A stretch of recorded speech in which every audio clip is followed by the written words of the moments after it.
Shalom semuanya, senang kembali dalam program Deep Talk with Pastor. Kita bisa melanjutkan tadarusan Alkitab kita yang masih di dalam kitab Yeskiel ya. Dan sebelum kita membaca dan merenungkannya, lebih dahulu mari sama-sama kita satu hati kita berdoa.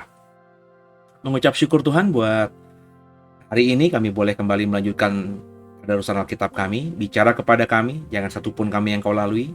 Kami semua percaya kami akan mendapatkan remind daripada Tuhan. Haleluya. Amin. Terus siapkan Alkitab kita masing-masing ya. Kita akan membaca masih dalam kitab Yeskiel, kalau nggak salah Yeskiel pasal 36 ya. Apa 35 gitu ya. Coba kita lihat dulu, saya juga belum menceknya saudara ya. Sama-sama kita siapkan diri kita.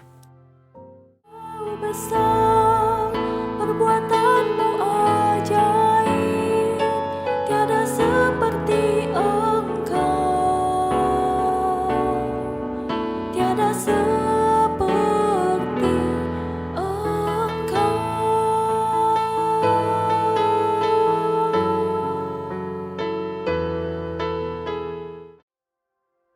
Ya, Yeskiel 36 ya saudara ya.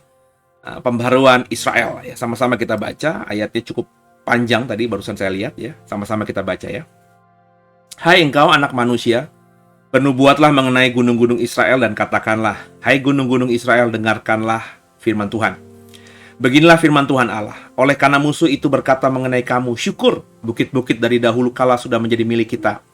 Oleh karena itu bernubuatlah dan katakanlah, beginilah firman Tuhan Allah, oleh karena ya sungguh karena musuh dari sekitarmu menjadikan kamu sunyi sepi dan mengingini kamu supaya kamu menjadi milik sisa bangsa-bangsa. Dan oleh karena kamu menjadi buah mulut orang dan banyak dipergunjingkan. Oleh karena itu, hai gunung-gunung Israel, dengarkanlah firman Tuhan Allah kepada gunung-gunung dan bukit-bukit, kepada alur-alur sungai dan lembah-lembah, kepada reruntuhan-reruntuhan yang sunyi dan sepi, dan kepada kota-kota yang sudah ditinggalkan, yang sudah menjadi jarahan dan olok-olokan bagi sisa bangsa-bangsa yang di sekitarnya.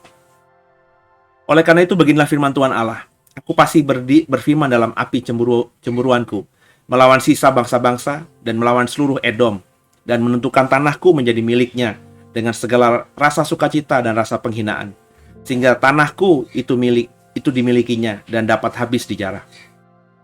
Oleh karena itu, bernubuatlah mengenai tanah Israel, dan katakanlah kepada gunung-gunung dan bukit-bukit, kepada alur-alur sungai dan lembah-lembah, beginilah firman Tuhan Allah.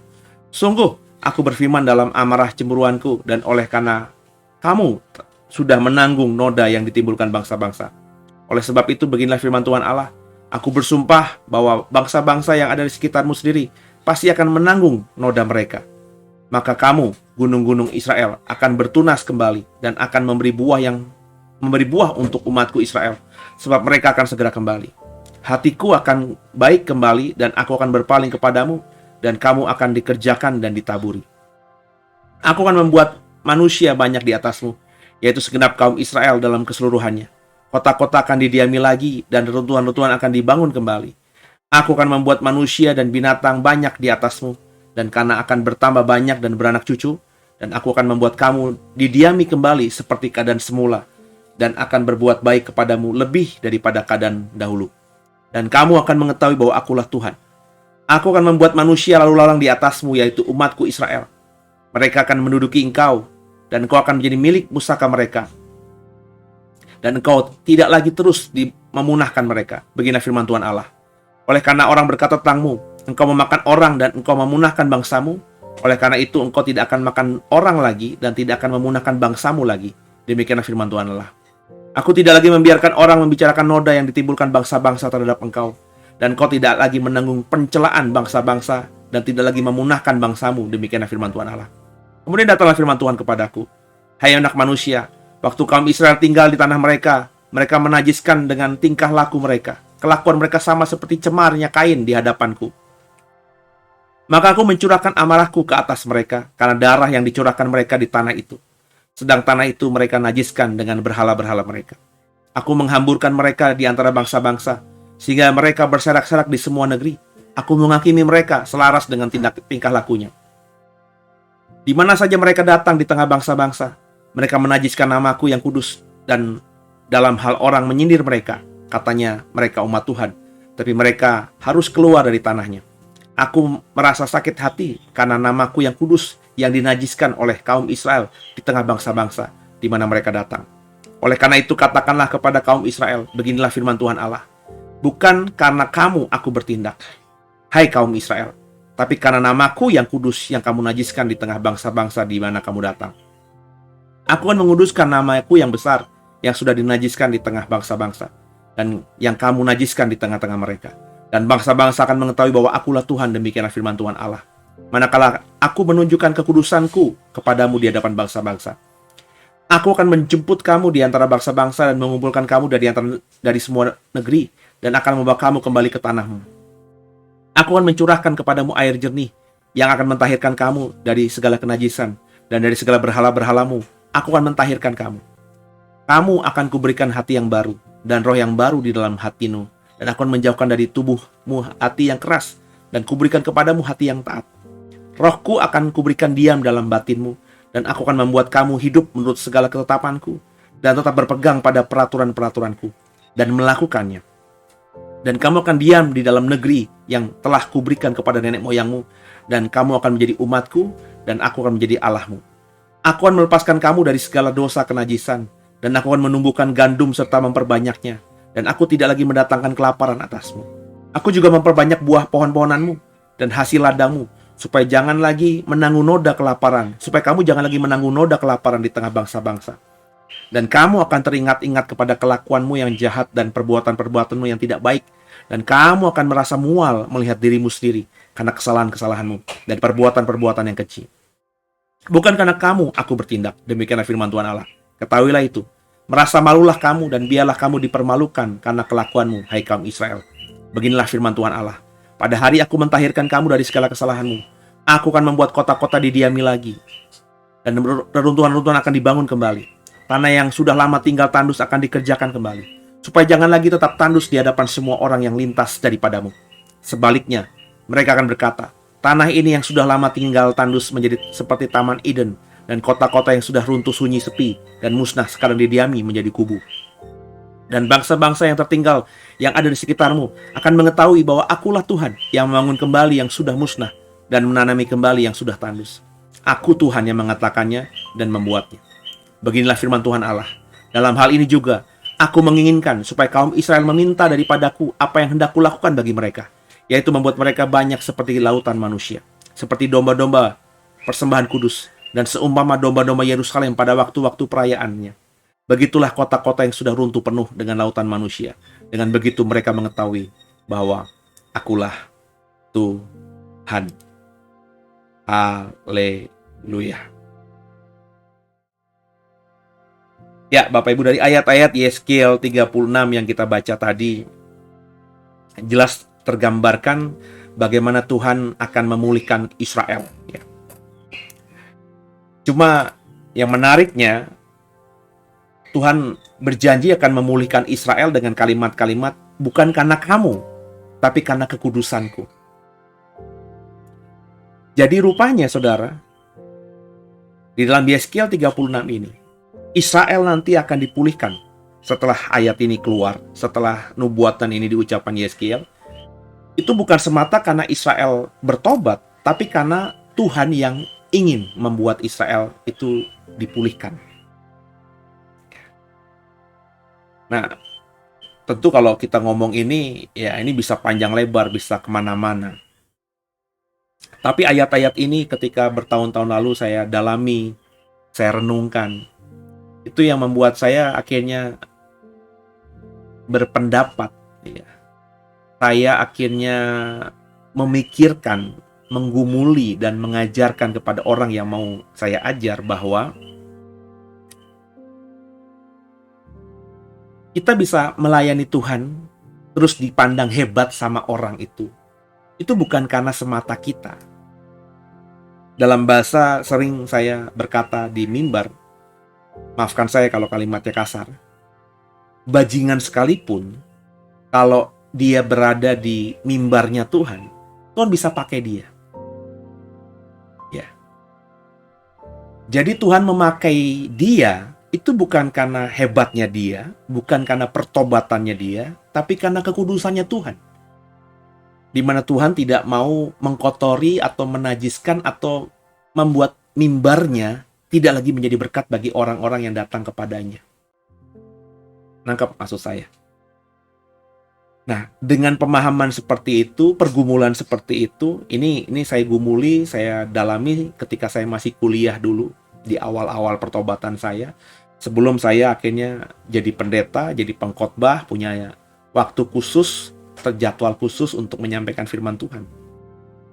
Bahwa siapapun orang di mimbar itu, pendeta, pengkhotbah, itu bisa ada di situ, pasti akan memberkati orang. Bukan karena orang itu hebat dan diurapi Tuhan semata-mata, tapi karena Tuhan tidak akan mau membiarkan mimbarnya itu ya tidak menjadi berkat bagi banyak orang.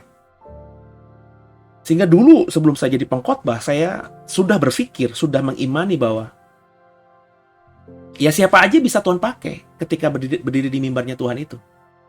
Makanya saya akhirnya bahkan sebelum saya jadi pengkhotbah, saya sudah punya pikiran bahwa bahkan sudah bisa merasakan tidak terlalu kecewa gitu ketika misalnya ada orang yang disebut pendeta, pengkhotbah punya nama, terus jatuh dalam dosa dan akhirnya pelayanannya hancur.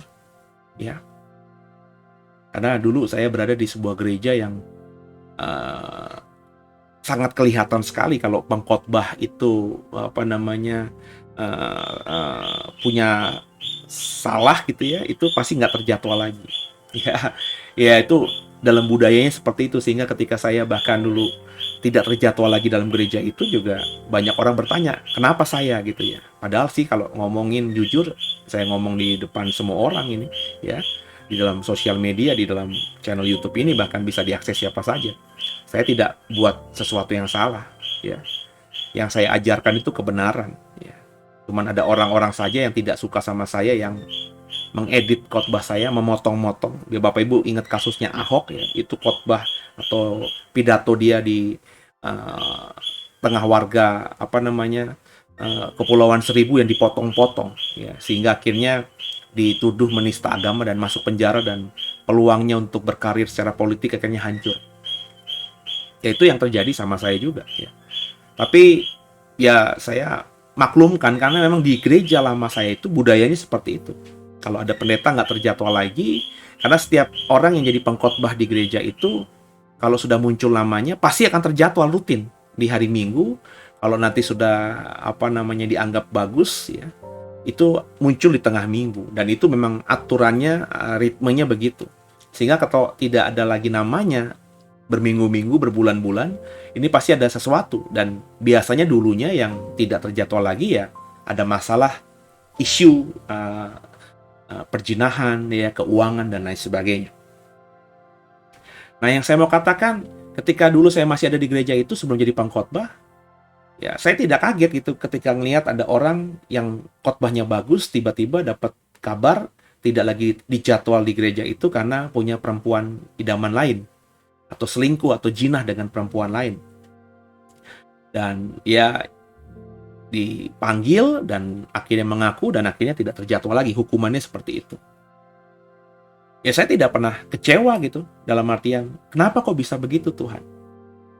Kenapa dia bisa kau pakai, terus dalam waktu yang tidak lama dia bisa kau tendang gitu? Ya saya sudah punya pemahaman tadi ya. Tuhan bukan berarti memakai dia. Ya, Tuhan itu ketika dia berdiri di mimbar itu ya Tuhan sedang menghormati kekudusannya dengan memakai orang itu yang berdiri di mimbarnya supaya puluhan orang, ratusan orang, ribuan orang yang lagi dengar dia berkhotbah itu pulang jadi berkat, membawa berkat. Jadi saya sudah berkesimpulan dari dulu bahwa siapapun manusia, siapapun kita, sebaik apapun kita, sebrengsek apapun kita, ketika kita ada kesempatan bersaksikah, sharing firman Tuhan kah, berkhotbahkah di mimbarnya Tuhan yang kudus, maka Tuhan akan pakai keberadaan kita di momen itu untuk kekudusannya, sehingga firman Tuhan itu bisa jadi berkat bagi banyak orang lewat mulut kita. Tapi itu tidak menjamin bahwa Tuhan akan terus memakai kita, urapan Tuhan akan terus ada pada kita. Sebab kalau kita habis turun dari mimbar kita buat brengsek lagi, ya dosa kita nikmati lagi, dosa kita lakukan lagi, ya ada waktunya Tuhan nanti itu semua akan terbongkar dengan sendirinya, dan akhirnya Tuhan mengkuduskan mimbarnya dengan cara tidak mengizinkan orang-orang ini untuk naik lagi. Nah, dengan pemahaman itu akhirnya saya berpikir bahwa ya, sehebat apapun, seapresiasi apapun orang mengapresiasi pelayanan saya, ya saya tidak berpikir itu andil saya, itu hebatnya saya. Saya selalu menaruhkan di kepala saya, di hati saya yang paling dalam, ya ini semua karena Tuhan. Justru ketika ada orang mengapresiasi agak berlebihan dibandingkan yang lainnya, tentu yang positif ya, terhadap pelayanan saya langsung introspeksi diri. Sebab saya ingat bahwa saya berada di situ, apa yang saya sampaikan, yang saya pikirkan, saya utarakan di mimbar itu jadi berkat bagi banyak orang, itu karena Tuhan. Jangan sampai saya turun dari mimbar, saya masih melukai hati Tuhan, dan akhirnya seperti yang kita baca dalam Yeskiel 36 ini. Nangkep ya saudara ya. Jadi, nah sejak punya pemahaman itu, makanya saya selalu berkata saya tidak terlalu gimana mengagumi, wow sama orang yang punya kesaksian hebat, punya orang yang bisa khotbah hebat, punya orang yang punya mujizat hebat. Saya biasa aja gitu. Ya. Sebab ketika orang itu melayani Tuhan, memakai nama Tuhan Yesus, maka Tuhan akan bela. Bukan bela orang itu, bela apa yang dilakukannya yang untuk memperbesar kerajaan surga. Bayangkan, ya kalau kita sudah memahami ini, di sisi yang lain, kalau orang-orang yang brengsek itu saja, maafkan saya sekali lagi kalimat saya kasar, itu bisa Tuhan pakai, gimana kalau kita mempersiapkan diri dan hidup yang benar gitu di hadapan Tuhan? Bukankah akan Tuhan pakai lebih lagi? Nah, ini bukan saja bicara mengenai dunia pelayanan.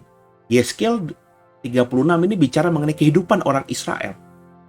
Bahwa Tuhan berjanji akan memulihkan bukit-bukitmu yang diremehkan orang, akan memenuhi kembali kota-kotamu, berkat akan dicurahkan kepada dirimu, kepada bangsamu, dan seterusnya yang kita baca dalam Yeskiel 36 tadi. Itu semata-mata karena Tuhan ingin memakai Israel sebagai mimbarnya Tuhan. Dulu tuh perjanjian lama Israel tuh mimbarnya Tuhan. Ya. Jadi makanya nggak heran orang Israel itu buat dosa pun Tuhan masih memberkati. Andai kata terhukum pun nggak lama Tuhan akan pulihkan lagi. Kenapa? Karena Tuhan nggak mau orang lain itu akhirnya syak gara-gara Israel yang jadi mimbarnya Tuhan itu yang seolah-olah tidak jadi berkat. Tuhan memulihkan Israel. Tuhan selalu memulihkan Israel. Semua karena kekudusannya Tuhan. Semua karena janjinya kepada Abraham. Janjinya kepada Ishak. Janjinya kepada Yakub. Bahwa aku akan memberkatimu dan keturunanmu. Nah, jadi kalau kita memahami ini, coba kita terapkan dalam kehidupan kita sehari-hari. Rumah tanggamu, pekerjaanmu, usaha atau bisnismu, karirmu lah, ya, sekolahmu kah, ya, apapun yang kita lakukan, apapun yang kita kerjakan hari ini. Kalau kau jadi orang percaya, itu ada, ya, mestinya kau berpikir bahwa semua ini bisa kita rasakan, semua ini bisa kita alami, semua ini bisa kita lakukan. Itu semata-mata ada, ya tentu ada bagian kita. Ya, seperti saya bilang lagi, orang brengsek aja, maafkan saya sekali kalau kalimat saya salah ya, atau kurang tepat. Orang yang bajingan aja, aduh, maafin lagi deh ya. Itu bisa Tuhan pakai. Nah, kalau orang benar, berarti kan Tuhan bisa lebih pakai lagi. Jadi mestinya dengan pemahaman ini, ya kita selalu berpikir bahwa jangan-jangan gue diberkati itu karena kekudusan Tuhan. Karena saya dikenal orang sebagai orang Kristen, karena saya dikenal orang sebagai orang yang percaya, Tuhan berkati saya supaya orang lain bisa melihat Tuhan itu benar-benar ada. Nah, coba pakai perspektif itu. Bagi saya perspektif itu bukan perspektif yang bernada negatif atau bermuatan negatif, justru bermuatan positif. Sebab kalau saudara sudah seperti saya berpikir bahwa apa yang saya kerjakan itu semua karena anugerah Tuhan, karena kekudusannya Tuhan, bukan karena andilnya saya, maka saya merasa hutang budi terus sama Tuhan gitu. Saudara akan menjadi orang yang merasa dirinya bisa hidup di bumi seenak ini semua karena Tuhan, akhirnya saudara akan terpacu untuk menjadi pribadi yang jauh lebih baik lagi ke depannya. Karena merasa tadi, kekayaan, kesehatan, semua fasilitas dunia ini bisa kita rasakan, itu semua karena Tuhan. Dan kalau kita merasa ini semua karena Tuhan, tentu pasti ada rasa kita harus balas budi. Itu ada dalam hati nurani setiap manusia. Orang kita dibantu, kita akan say thank you, itu sesuatu yang sangat manusiawi, ya, dimiliki oleh semua insan manusia, dari bangsa apapun, dari suku apapun, dari ras apapun. Ya, saya sering di lini masa sosial media saya di TikTok atau di Instagram, ya, sosial eksperimen di mana ada pengemis, gelandangan, ya, pokoknya bahkan dari luar negeri sana, bukan di Indonesia, yang dibantu, yang ditolong, yang dikasih sesuatu sama orang, sama influencer, sama YouTuber, sama TikTokers gitu ya. Mereka langsung say thank you. Nah, bagi saya ini kan sesuatu yang baik. Kalau kita taruhkan atau kalau kita lakukan dalam hubungan kita dengan Tuhan. Ketika kita berpikir bahwa semua prestasi kita itu karena kemurahan Tuhan, maka kita akan merasa senantiasa kita butuh Tuhan. Kita akan menjadi orang yang gak akan sombong dengan apapun yang kita dapatkan. Karena kita sudah menaruhkan di alam bawah sadar saya, di alam bawah sadar kita, bahwa kita ini bisa seperti ini karena Tuhan. Nah, inilah yang harus dimiliki oleh saudara, ya, oleh saya lebih lagi. Masing-masing kita harus berbuat lebih lagi untuk hal ini. Dalam rangka tadi, ya, dalam rangka minggu-minggu menjelang Natal ini. Bagi saya, Yeskiel 36 ini mestinya harus kita lakukan, dalam artian kita harus punya pemahaman ini. Israel dipulihkan tuh semata-mata karena kekudusannya Tuhan. Ya. Kalau Israel benar-benar bertobat, maka tentu Tuhan akan memberkati lebih lagi. Andai kata Israel belum bertobat pun, ya Tuhan pasti akan pulihkan, mengingat janjinya kepada Abraham. Dan Tuhan adalah Allah yang tidak pernah ingkar janji. Jadi dengan memahami ini, ya kita akhirnya berusahalah, ya, di Natal 2022 ini memberikan kado.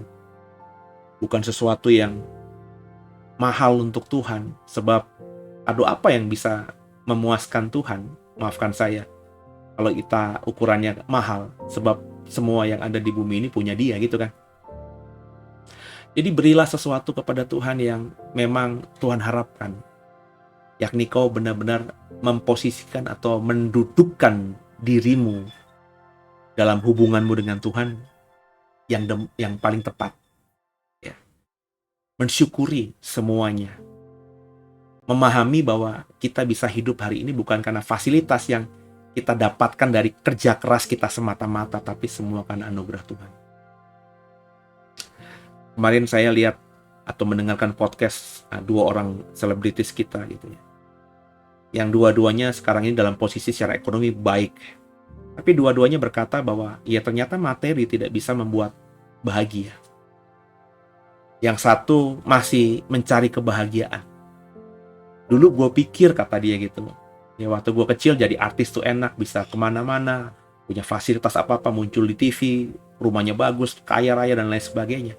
Tapi setelah dia mendapatkan semua itu, justru dia masih mencari kebahagiaan. Ternyata uang gak bisa membuat bahagia. Ya. Yang satu lagi sudah agak memahami ya, kebahagiaan itu apa. Tapi mereka sama-sama masih mencari. Intinya, ya, jangan sampai Bapak Ibu tuh akhirnya terbuai, ya, menjadi manusia hidup yang terbuai, bahwa materi itu bisa membuat kita bahagia. Kau akan bahagia jika kau memposisikan dirimu dengan benar di hadapan Tuhan. Itu bagi saya. Dengan kita memposisikan yang benar di hadapan Tuhan, akhirnya kita tenang gitu. Kita nggak perlu khawatir dengan harta kekayaan kita yang sudah kita kumpulkan. Karena ada orang di luar sana yang mengumpulkan dengan susah payah, dengan keringat mereka, harta mereka, tapi dalam hitungan jari hilang. Ingat cerita mungkin di bulan kemarin, ada orang yang menabung, berusaha untuk bisa entah naik haji atau apa gitu, mengumpulkan eh, lembar demi lembar uangnya dalam tabungan, dalam apa namanya, dalam ya itu tuh apa, bukan tabungan, apa, celengan. Ternyata ketika dipecahkan celengannya, uangnya sudah banyak yang dimakan oleh rayap. Karena celengan itu ternyata bukan cuma setahun 2 tahun, tapi hampir bertahun-tahun ya dia simpan uang di situ. Ada beberapa, dan ada banyak rayap, mungkin rumahnya tempat rayap dan lain sebagainya, sehingga nggak bisa digunakan lagi. Yang dia berpikir mungkin tinggal beberapa waktu lagi dia nabung, dia pecahkan, dia akan bisa umroh atau naik haji. Ya ternyata pas dipecahkan ya banyak yang sudah rusak. Ketika dapat informasi ini, Bank Indonesia langsung bergerak ya. Selama apa namanya masih 50% ya, dalam artian uangnya masih 50% lebih gitu ya. Meskipun robek masih bisa ditukarkan. Tapi kalau sudah yang tersisa hanya di bawah 50%, itu nggak laku lagi, karena takutnya tadi kan bisa diklaim ya, satu lembar ya satunya bisa menjadi apa, diklaim gitu 2 kali gitu. Jadi yang hanya bisa diklaim itu hanya adalah uang yang masih 50% lebih apa namanya tersisa utuh. Jadi kalau dimakan rayap hanya 20% dari satu lembar itu masih bisa ditukarkan, kata Bank Indonesia. Tapi tetap saja pasti ada beberapa yang akhirnya hilang. Ya. Meskipun sudah ditolong oleh Bank Indonesia untuk bisa ditukarkan dengan uang yang utuh lagi. Intinya, ya kalau kita lebih jauh lagi, ada banyak orang yang karena apa namanya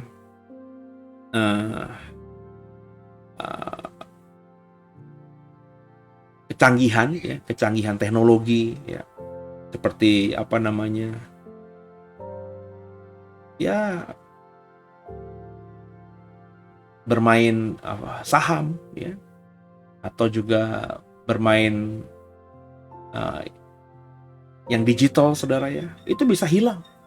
Ya, saya dapat informasi karena saya mengamati, meskipun tidak terlalu mendalami, tapi saya cukup mengamati fenomena-fenomena ekonomi ya, yang terjadi kemarin, yang akan diprediksi terjadi masa depan. Sekarang ini saya dapati informasi begitu mudahnya orang tiba-tiba kaya. Ketika punya suatu karya ya, bisa tiba-tiba kaya raya. Tapi juga saya mengamati banyak orang yang kaya raya tiba-tiba bisa hilang. Begitu susahnya. Di Indonesia ada orang yang kemarin, anak muda, ngakunya dari Medan, kaya raya, katanya trading. Di sosial media, di Instagramnya, banyak yang ngikuti, ternyata menipu. Dia pamer sana, pamer sini, kemewahan dunia. Ternyata semuanya hasil tipuan. Ya.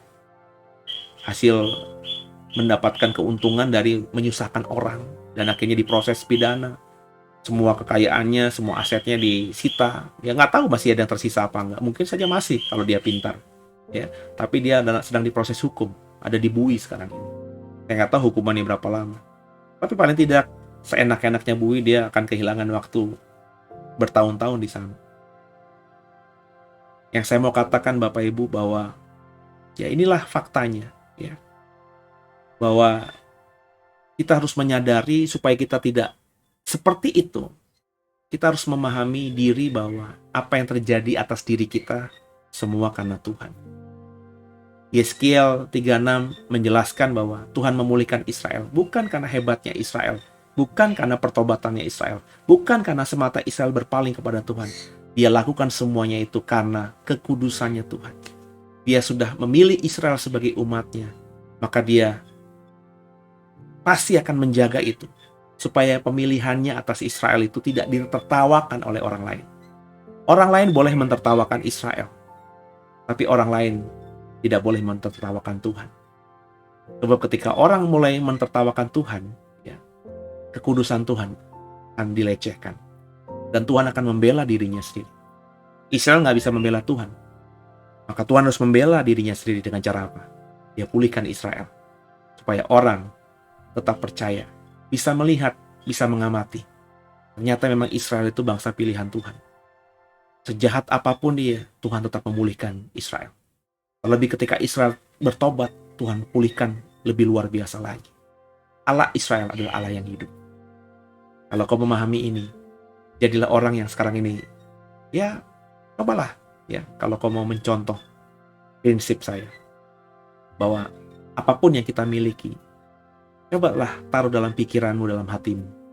Semua ini semata karena Tuhan yang tidak mau menghancurkan kekudusan Dia, yang sudah memilih kita sebagai anaknya. Maka Tuhan pasti akan memulihkan kita. Artinya, di sisi kita, apapun yang kita dapatkan, itu semua karena Tuhan. Nah, kalau kita kerjakan ini, kita menyadari posisi kita bisa memposisikan diri dengan tepat di hadapan Tuhan, maka hidupmu akan terprotek senantiasa sama Tuhan. Terlebih kalau saudara benar-benar sudah bertobat dengan sungguh, maka berkat Tuhan tentu akan mengalir lebih luar biasa. Dan kau akan semakin bisa menjadi saksi bagi banyak orang. Sebelum kita bertobat aja, ketika kita sudah percaya, tapi masih hidup dalam dosa, karena kekudusannya, Dia akan berkati kita. Dia akan ampuni kita, Dia akan pulihkan kita. Terlebih ketika kita benar-benar sudah berpaut sama Dia, pasti akan diurapi lebih lagi, diberkati lebih lagi, dan hidupmu akan luar biasa dalam kasih Tuhan yang dahsyat. Haleluya. Terpujilah nama Tuhan.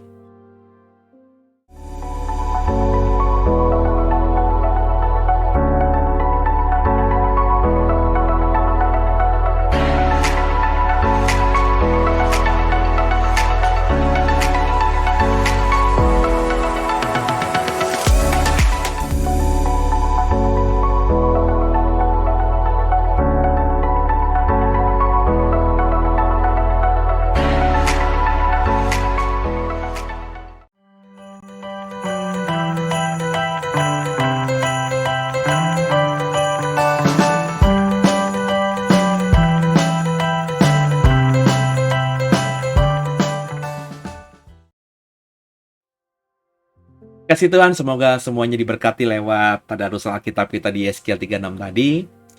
Ya, mendapatkan apa yang saya bagikan.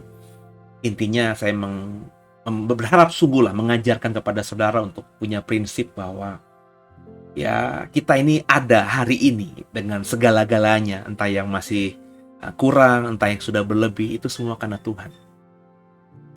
Jadi Tuhan akan pulihkan kita bukan semata karena kita, tapi karena kekudusan Dia. Kita sudah menjadi anaknya, Dia sudah menjadi Bapa kita, dan karena koneksi itu, karena hubungan itu, Dia pasti akan pulihkan kita. Pasti, saudara. Makanya sekarang hiduplah dalam pemulihan Tuhan itu dengan cara apa? Dengan hidup dalam pertobatan. Supaya apa? Supaya berkatnya lebih mengalir atas kita. Sehingga orang yang bersama kita semakin bisa melihat Tuhan yang hidup dalam diri kita, yang memberkati setiap langkah kita. Saudara, kalau diberkati lewat program ini, bisa di subscribe channel YouTube kami, The Warriors. Bisa dikasih like di dalam kolom like, dan bisa di-share ya program ini kepada yang lainnya. Bapak Ibu juga berharap sungguh bisa memberikan kolom komentar ucapan selamat kah, atau shalom kah, atau apalah gitu, atau bertanya, atau memberikan pemahaman saudara yang sedikit berbeda, rema yang berbeda yang kau dapatkan ketika kita membaca Yeskiel 36 bersama-sama tadi. Jadi intinya ya, saya berharap lewat program ini kita saling memberkati dan kita saling menjadi berkat bagi yang lainnya gitu, saudara ya. Terima kasih. Doa saya semoga dalam minggu Natal ini damai sejahtera sukacita penuh atas semua saudara. Satu hati kita doa. Makasih Tuhan buat tadarusan Alkitab kami pada hari ini. Tuhan, tolong kami, mampukan kami menjadi pribadi yang lebih bisa memposisikan diri dengan baik di hadapan Tuhan. Ampuni salah dosa kami. Yesus Kristus adalah Tuhan Juru Selamat kami yang hidup, dan ke dalam tangan-Mu lah kami serahkan tubuh, jiwa, dan roh kami. Haleluya. Terpujilah nama Tuhan. Amin. Sampai jumpa di episode berikutnya. Tetap semangat, tetap ceria ya. Tuhan Yesus memberkati semuanya. Haleluya.